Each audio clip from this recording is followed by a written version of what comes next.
이러한 선지식을 갖고 오늘 본문을 한번 보세요. 그게 그 이야기인지. 13절 한번 다시 보세요. 너희가 육신대로 살면 반드시 죽을 것이로되 영으로서 몸의 행실을 죽이면 살리니. 12절도 같이 보세요. 그러므로 형제들아 우리가 빚진 자로 돼 육신에게 져서 육신대로 살 것이 아니니라 해놓고 너희가 육신대로 살면 반드시 죽으니까 영으로서 몸의 행실을 죽여 그런단 말이에요. 여기에서 육신이 사륵스예요. 사륵스는 원래 영이라는 단어입니다. 근데 그게 아래의 말에 머무를 때 그냥 그걸 사륵스, 육신 이렇게 우리가 읽는 것뿐이에요. 그러니까 나쁜 말 이렇게 생각하시면 돼요. 율법, 진리로 해석되지 못한 아래의 물, 그거 육신이에요. 이 육신. 그대로 살면 죽는 거예요. 그렇게 이해하고 그렇게 열심히 육신으로 행하면 너희는 죽는다 그래요.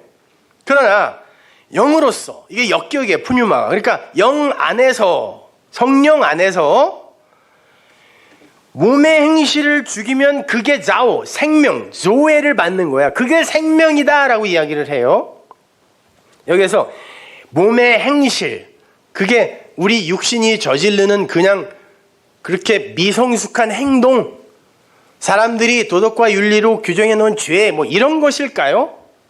이 행실이라는 단어는 프락시스라는 단어인데 이 단어는 프라소에서 왔어요. 그 프라소가 무슨 뜻이냐면 사람들이 습관적으로 그냥 익숙하게 자기의 그 두 마음으로 내어놓을 수 있는 그 행위를 프라소라 그래요. 그런 게 뭐가 있어요? 성전 마당에서 행한 희생제사, 율법 지킴, 이거예요. 습관적으로 계속 행하기만 해. 뭔지도 모르고요. 그게 프락시스예요. 몸, 소마는 최선을 다해서 뭘 생산해낸다 할지라도 그 프락시스밖에 없다라는 것입니다.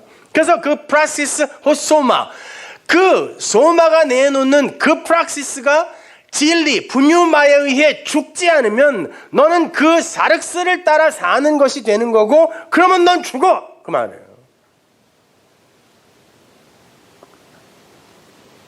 신앙생활 열심히 해서 성숙한 삶을 살아 이런 말이 아니라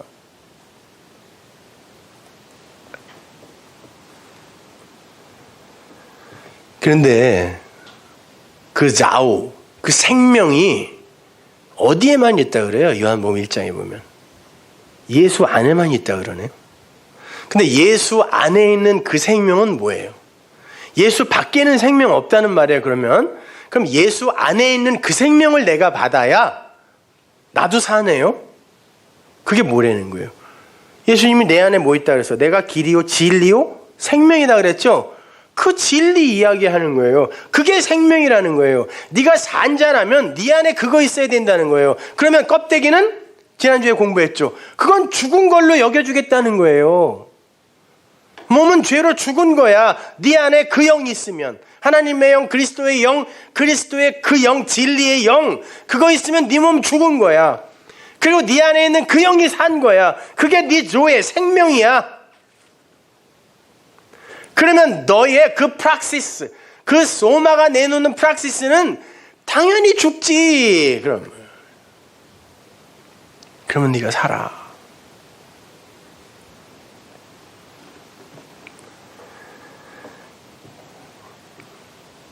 그 안에 가진 생명, 그것이 참 생명이 되기 위해서는 반드시 육체와 세상과 율법이라는 그 껍질이 벗겨져야 돼요. 그래서 그 대표로 그 육을 십자가 위에, 언약의 기둥 위에서 예수님이 몰수당하는 거예요. 그 몸은 없어지는 거예요. 그래서 마리아가 못 알아보잖아요. 그 몸은 몰수되는 거예요. 하나님에게. 죽는 거예요. 영이 드러나면 그건 반드시 없어져야 돼요.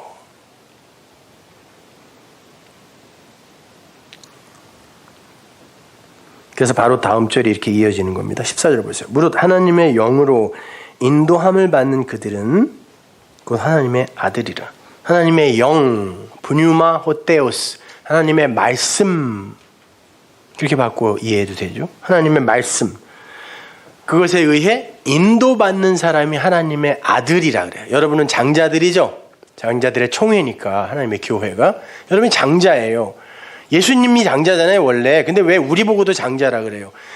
그 예수님, 장자라고 오신 예수님이 바로 하나님의 장자들인, 하나님은 장자밖에 안 받아요. 그 장자는 다 내 거다 그랬으니까 그 장자들의 삶을 모형으로 보여준다는 의미에서 예수님이 장자라고 하는 거예요. 우리도 장자 맞아요. 그들이 하나님의 아들이래요. 하나님의 영, 그 말씀에 의해 인도받는 자들. 그런데 그 인도하다라고 번역이 된 아고라는 단어는요, 개역성경에는 너무 신사적으로 번역을 해놓았지만 이 단어는 사도행전에 주로 등장하는 단어인데, 유대인들이 하나님의 그 말씀을 전하는 예수 그리스도의 제자들 있죠. 그들을 보이는 족족 감옥으로 꽁꽁 묶어서 끌고 갈 때 쓰는 단어가 아고예요. 그러니까 하나님의 말씀이 우리 안에 들어와서 야, 이리로 가야지. 야, 거기 말고 이리로 와. 이게 아니라 꽁꽁 묶어서 가기 싫어서 죽을 것 같은 그 일을 질질질질질질 끌고 가는 게 아고예요. 하나님의 영, 진리의 성령이 여러분 안에 들어오면 그 말씀이, 그 진리가 여러분을 그렇게 질질질질질질 끌고 모든 세상과 인간들이 손에 손을 잡고 한 방향으로 하는 그 방향 반대쪽으로 끌고 가는 거예요. 어디로? 십자가로요. 언약의 기둥으로 질질질질 끌고 가서 그 율법, 그 육체 거기서 못 박아 버리는 거라고요.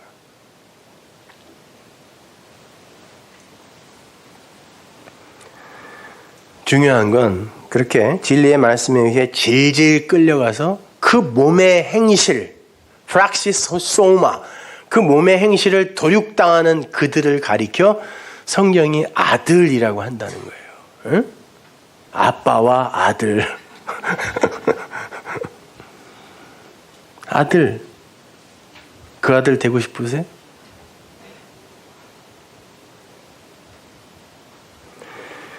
되고 싶지 않아도 여러분은 어쩔 수 없어요.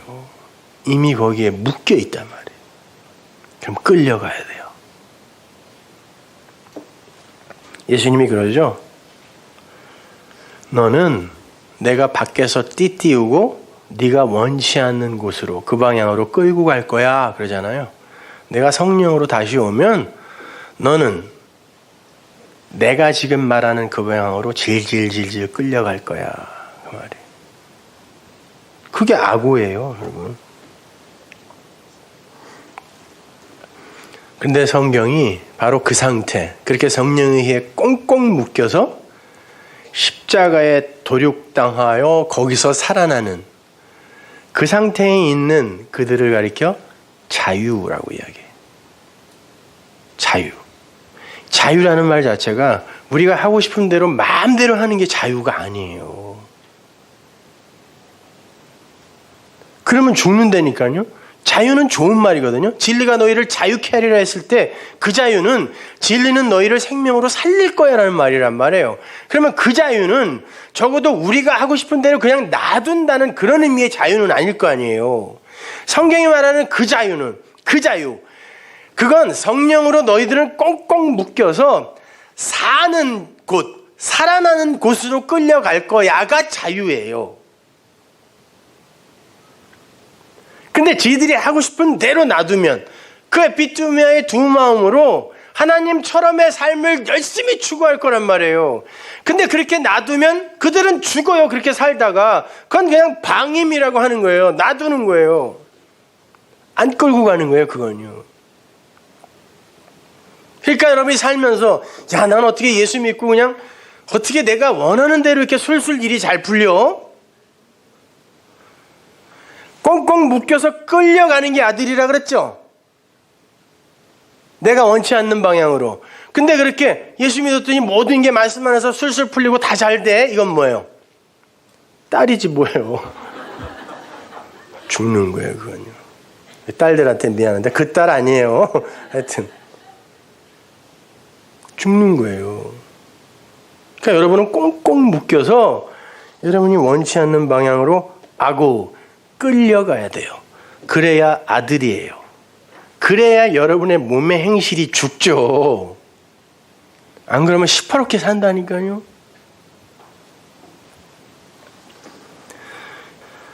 그래서 진리의 성령이 우리를 꽁꽁 묶어서 십자가로, 언약의 십자가로 끌고 가는 거예요. 너희들이 살 수 있는 길은 언약밖에 없어. 진리밖에 없어. 말씀밖에 없어. 하나님의 은혜밖에 없어. 그러니까 길길이 날뛰지 마. 죽이는 거예요. 그걸 영으로 살린다라고 하는 거예요. 바로 그 아들의 대표로 예수 그리스도가 언약의 기둥 위에서 율법으로 죽으셨던 거예요.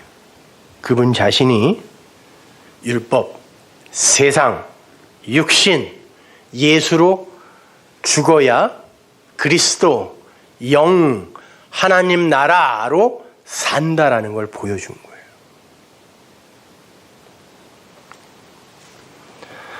바로 다음 절을 보시면 바울이 율법과 복음을 이렇게 대조하여 설명해 줍니다.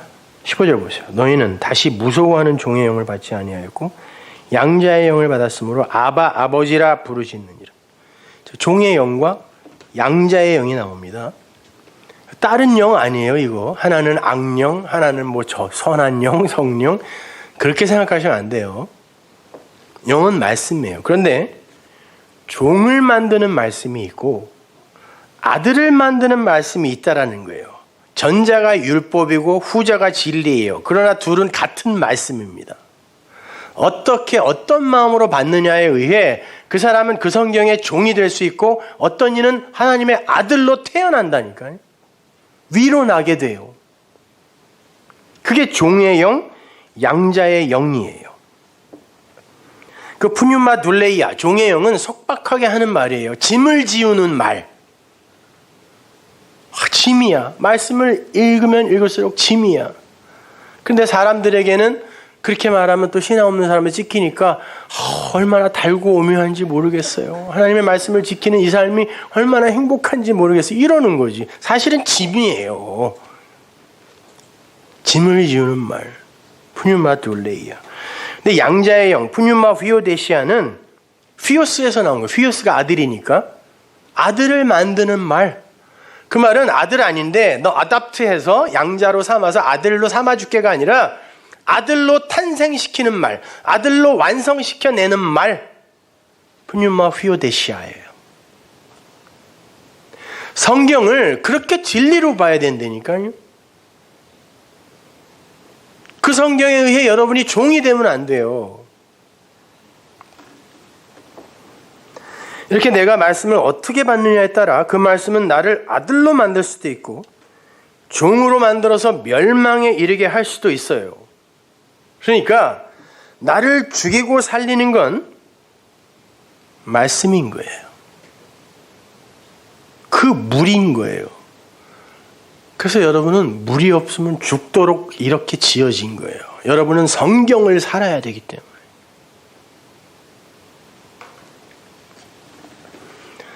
그러니까 여러분이 어떤 말을 담고 있느냐, 어떤 물을 담고 있느냐에 의해 양과 염소로 갈려요. 주님도 그런 거예요. 마지막 날에 너희의 말로 심판받는다 그러죠. 니들이 갖고 있는 말, 그 물로 심판받는 뜻이에요. 그러니까 여러분은 여러분의 생명인 말을 찾아다녀야 돼요. 목마른 사슴이 시냇물을 찾아 헤매듯 사슴은 이 식도가 셀로판지처럼 돼 있어서 이 목마름이 지속되면 그냥 죽습니다. 이게 붙어서. 그러면 그 사슴이 물을 찾아 헤맬 때는 어떤 열심으로 찾겠습니까? 곧 내 목을 축이지 않으면 난 곧 죽어 라는 이런 심정으로 찾을 거 아닙니까? 성도는 그런 열심이 있어야 된다니까요. 말씀에.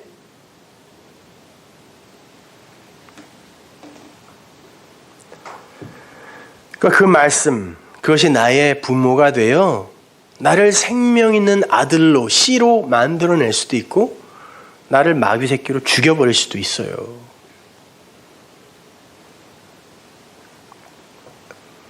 그래서 하나님이 그런 거예요. 계명을 주시면서 그 10계명 안에 네 부모를 존경해 그런 거예요. 그건 육신의 부모 얘기하는 게 아니라 그건 도덕책에도 다 있는 거잖아요. 너를 낳게 하는, 아들로 낳게 하는 그 말씀이 있을 거야. 그게 아버지거든, 그게 네 어미거든. 다음 주에 제가 거기에 대해서 설명해 드릴 텐데, 그거 공경해. 잘 받아. 이런 말이에요. 그래야 살아.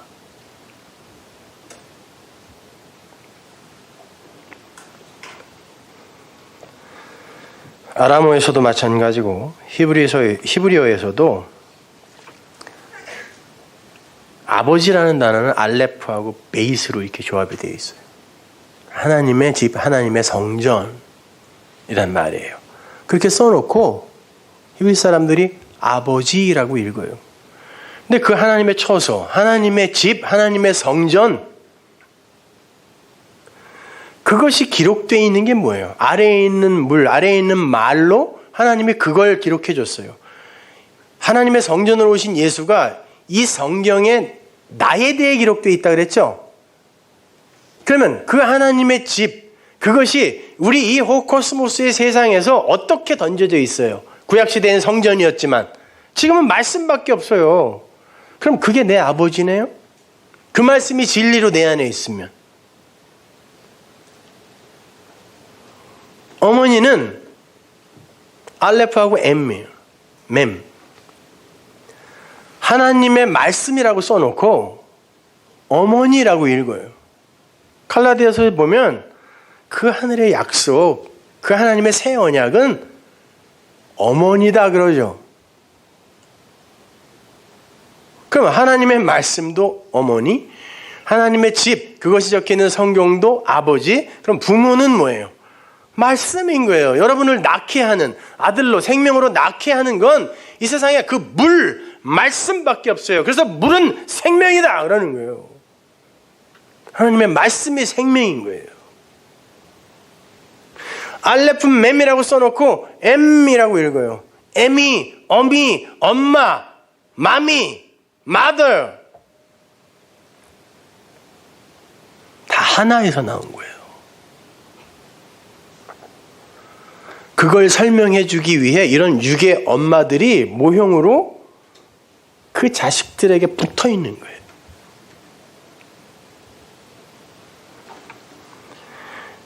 아버지는 우리에게 씨를 주시는 존재죠. 어머니는 그 씨를 받아 우리를 낳게 하고 탄생케 하고 우리를 기르세요. 그래서 선인들이 그렇게 이야기해요. 아버지 날 낳으시고 씨를 주셨다는 거예요. 아버지가 뭐 어디로 낳아요? 아버지가 씨를 주시고 어머니가 나를 낳아 기르시니 라고 하는 거죠. 그러면 이 세상에 하나의 미랄로 씨로 심겨지기 위해 오신 제라, 그 약속의 후손은 누구? 예수. 그분이 우리 안에 이 땅에 하나의 미랄로 심겨져 우리를 좋은 땅으로 만드는 거예요. 그래 놓고는 열매를 맺죠. 그죠? 우리를 아들로 완성시키는 거예요. 그럼 그 씨는 우리 안에 심겨져 뭐가 돼요? 우리를 아들로 완성시켜내는 거? 그리스도의 영, 진리로 그리스도로 심겨져요. 그러면 나를 낳고 씨를 주시고 나를 키우는 내 아버지, 어머니는 누구? 예수 그리스도인 거예요.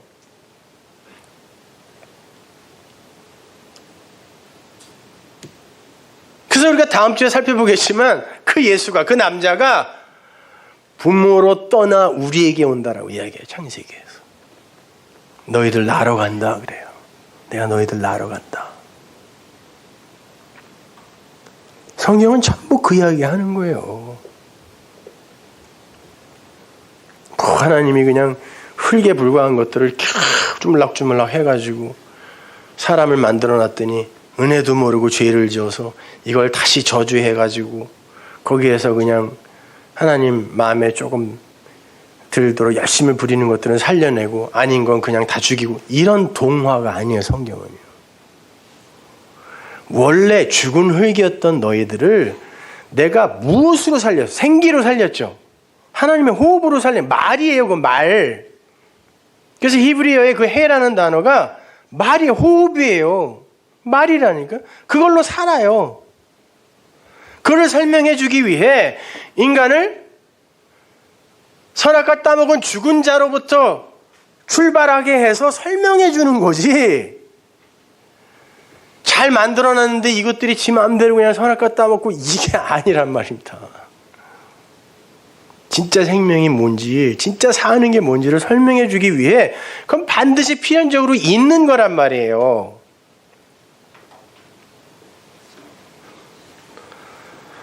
그래서 우리가 예수를 믿는다고 하면서도 이렇게 선악과 따먹은 자처럼 살기도 하는 거예요.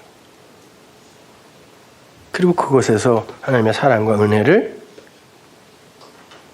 깨닫고 알고 고백하고 인정하게 되는 것입니다. 그러니까 여러분은 반드시 선악과 따먹은 이 육신, 이 호코스모스의 세상, 율법, 이거를 몰수당해야 돼요. 차압당해야 돼요. 십자가에 하나님이 못으로 척척 박을 때 감사해야 돼요. 오히려 이 저주의 바다, 이 아래의 물에서 사는 그들은 반드시 그들의 동력은 꼴이잖아요. 근데 성경이 꼴이 되면 안 된다 그랬잖아요. 반드시 머리 돼야 된다 그랬어요. 그러면 꼬리를 삭제당해야 돼요. 절단당해야 된다니까요. 뭘로? 하나님의 양날선 검, 말씀의 검으로 그 꼬리를 절단당해야 돼요. 그래야 생명이에요. 그래서 이 코스모스의 세상에서도 생명이 잉태될 때 난자가, 둥그런 머리 같은 난자가 그 수많은 우글거리는 정자들 중에 하나를 선택하여 자기 안으로 빨아들여 머리로 만들어 생명으로 만들 때 그 선택받은 정자는 꼬리를 절단당하는 거예요. 머리로 들어간다니까요. 그래야 그가 머리인 예수의 지체가 되는 거예요. 그걸 예수의 머리인 예수의 지체라고 하는 거지. 너는 팔의 역할을 해, 너는 다리 역할을 해, 너는 뭐 엉덩이 역할을 해. 이게 지체가 아니라 머리가 돼야 예수의 지체가 되는 거예요. 꼬리를 절단당해야. 마찬가지입니다. 그 하나님의 그 말씀이 여러분에게 율법으로만 들리면 그게 뱀의 말이라니까요. 곡해되어진 땅의 물이 되는 거예요. 그 뱀의 말, 그것이 여러분에게 진리로 와닿게 되었을 때, 진리의 성령에 의해 여러분이 그걸 진리로 확 받아들이면 그 예수의 말이 꼬리를 절단당하여 머리로, 진리로 내 안에 들어오는 거예요. 안 그러면 야, 너는 꼬리로 살아, 열심히 해, 할 수 있다니까, 성숙해, 성화해, 그래야 아버지가 기뻐하시지 라는 꼬리 가진 말이 되는 거예요. 왜 머리가 되려고 그래? 꼬리로도 얼마든지 살 수 있다니까. 이리로 가게 된단 말입니다. 절대 아닌 거예요, 여러분. 여러분은 이 세상 속에서 그 꼬리를 절단당해야 된다니까요. 그러니까 하나님의 말씀에 의해 그 꼬리가 폭격당하는 이 현실이 복인 거예요. 그래서 그렇게 꼬리가 절단을 당했을 때 우리는 구원의 낚싯대에 이렇게 낚여 올려지는 거예요. 그래서 사람 낚는 어부인 하나님에 의해 낚여 올려져야 그 바다에서의 그 동력인 꼬리를 삭제당하고 밖으로 나와 죽어서 사는 거예요. 아래 물에 머물러 있으면 안 된다니까요. 윗물로 반드시 올라가야 돼요, 여러분은. 그러니까 죽는 게 맞는 거죠. 그래서 여러분이 그 세상, 그 저주의 바다, 그 애굽에서 나올 때 어린 양 예수가 유월절 제물로 죽자. 애굽의 장자인 우리 얘기하는 거예요. 애굽의 장자들이 한 번에 다 죽어버리는 거예요. 그래야 나오는 거예요. 그래야 출애굽이 일어나는 것입니다.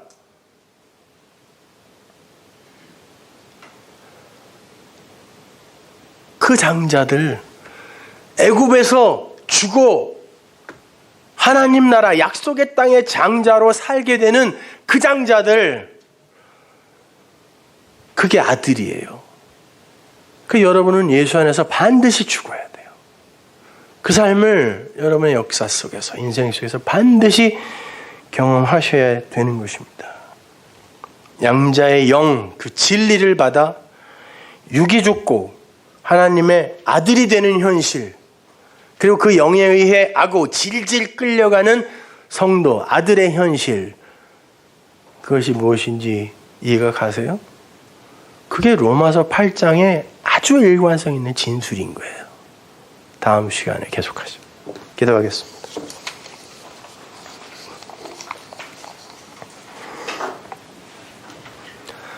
하나님 감사합니다. 아버지 하나님, 저희들은 우리의 인생 속에 고난과 어려움이 찾아올 때마다 하나님이 나를 버리셨나 보다, 나에게 등을 돌리셨나 보다 오해했습니다. 그러나 그게 하나님의 은혜이며 사랑임을 말씀 속에서 새록 깨닫게 됩니다. 하나님, 이런 우매한 우리를 용서하옵소서. 하나님의 그 진리의 은혜가 더욱더 우리를 폭격하여 들어와 그 하늘 위의 물이 이 아래의 바다를 덮음으로 하나님의 영광이 무리를 바다를 덮음같이 나타나게 하옵소서. 예수님의 이름으로 기도합니다.